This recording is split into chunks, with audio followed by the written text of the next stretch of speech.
ভাইয়া আমি কলেজে যাচ্ছি, বাই। বাই বোন।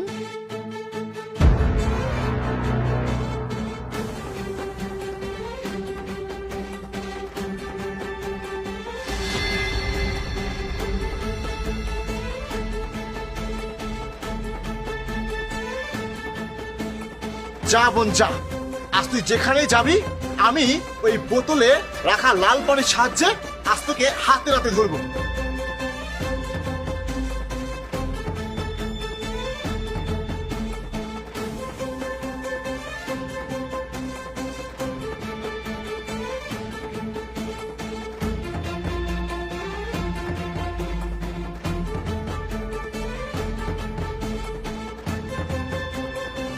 আরে এই বাইক তো অপু হোটেল টিএম এর সামনে রেখেছে, তার মানে সমাজের লোক আমাকে ঠিকই বলেছে, আমার বোন ডেইলি 1 ঘন্টার জন্য